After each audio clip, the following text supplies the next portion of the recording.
What's up everyone, welcome to another episode of Garage Topics. We're talking about the Raptor today. So although in video series I've had this for 6 months since I've released the recent video, I've actually owned this over a year. So I want to talk about how my first year of ownership has been with this first gen Ford Raptor and has it lived up to the hype. Previously, if you're an OG, you knew that I was big into Toyota trucks, that I've had Toyota trucks basically my entire life in driving. Did this thing live up to the hype or did it disappoint me? We'll talk about it right now. All right, so what I have behind me is a 2014 Ford F150 SVT Raptor. I bought it in late 2022 in December, and at the time of this video, it is February 2024, so a little over a year. I bought it with 108,000 miles on it. It's got 118,000, so roughly 10,000 miles on it. Before I owned it, it was a one-owner, I think grandpa spec truck from Mississippi. I like the fact that it was from Mississippi because there was not a whole lot of rust on it. But it does have a rebuilt title, but that's okay because it was fixed fine. I've got another whole video coming about that, but rebuild titles can be good depending on how they were fixed, and this one was fixed great. So let me tell you about all the issues I've had with this truck. All right, so how many times has this thing left me stranded? None.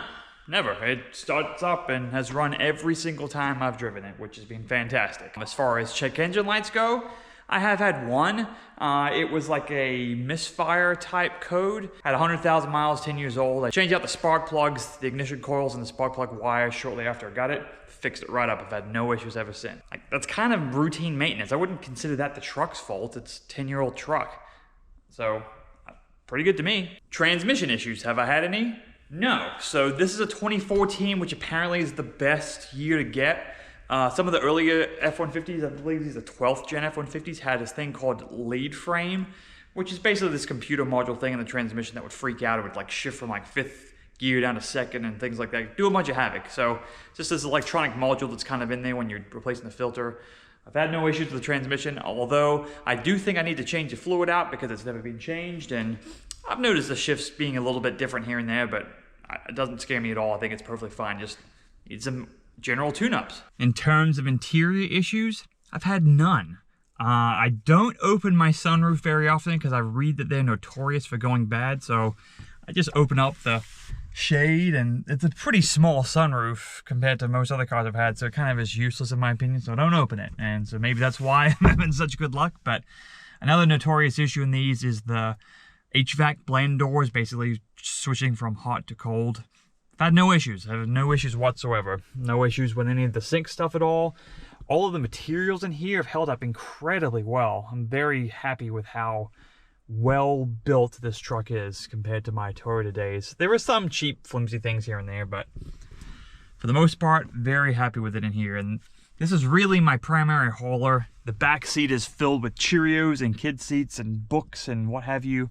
This is a true daily driver dad-mobile, and it's done the job, and I've been very impressed with it. So there's been no freak weird things going on with this truck, so that cat's out of the bag. That's a good thing. I have replaced a couple of things in this truck. So when I first got it, the brakes were bad. The brake pads weren't put on wrong, so I've replaced those.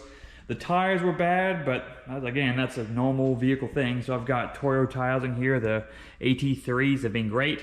They've got really good tread for 10,000 miles, and I've had no issues there. I have changed a couple of the bulbs in the headlights and the taillights to LEDs.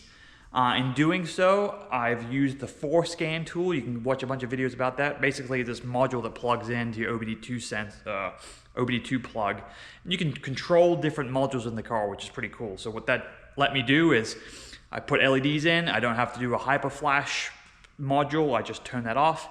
And then in addition, I've got the amber lights on when I turn the truck on and are in gear. So it looks Raptor fresh all the time. Club Doty fresh when you're driving this thing, which this is probably my favorite part of this truck. Besides its just general capabilities, it just looks really cool. So I did add this camper shell. These suckers are so expensive brand new. So I did not buy this new. I got a flippin' deal on this. It was black originally, as you saw in the video. I've got it painted white since. The paint's so-so, but does the job. I really like this model because of the wind doors, which means these side windows open. And not only do they open, they also have a vented slide as well. It might be a little tough to get this open.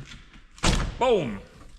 So what that allows me to do is to get in from the side, have full access into here. There's a bunch of junk in here, but I've got precious cargo in here. There's a window here as well that I can open up and let a breeze through, which is super cool. probably one of my favorite things about this truck. It does look a little bit grandpa-ish, but I don't know. Let me know what you think in the comments. Does this camber shell look good? I think with the wind doors, it actually looks very appropriate for the truck. It's also got some nice tool, I don't know, roof racks. I've not put anything up there, but I do look cooler with them on. If you're considering a first-gen Ford Raptor, I highly recommend it. I was so die-hard Toyota truck fanboy, and I still love those trucks, but something wanted me to try these out, and I'm so glad I did. And I don't know, like, even if this truck had issues, I'd be okay with it because I love the truck. Whereas if I had my Toyota and something issue popped up with it, I'd be mad because that was the only main reason I had it. The interior wasn't as nice as other trucks. It fell short in certain areas, but its main area and shining light was its reliability. So if anything happened in that area, I'd be upset. Whereas this truck, I have some leeway. Thankfully, I've had to not use any of that at all. It's been super reliable for me. I can't recommend these trucks enough. They're getting cheap enough now. You could buy 2013, 2014 trucks with 100-ish thousand miles, which is considered low because of how old they are. They're 10 plus years old now. You can find a good deal on them in the mid to upper 20s for a clean Title I and low 20s, maybe even upper teens for a rebuilt Title I. The 2013, 2014s do command a premium. They've got a little bit of nice things like the radio and the headlights and such, but they're pretty much the same truck. That's all I've got. Thanks a lot for watching. If you like this video, go ahead and subscribe. Smash that subscribe button, brothers. Otherwise, just like it and roll on, but I really appreciate you guys watching. If you got any questions or comments about these Raptors, I'm happy to answer them in the comments, or send me a message on Facebook or Instagram. Garage Topics there as well. That's all I got for today. Make sure you go to the doctor once a year if your insurance pays for it, because it's free and it keeps you alive. Catch you guys later. Peace out.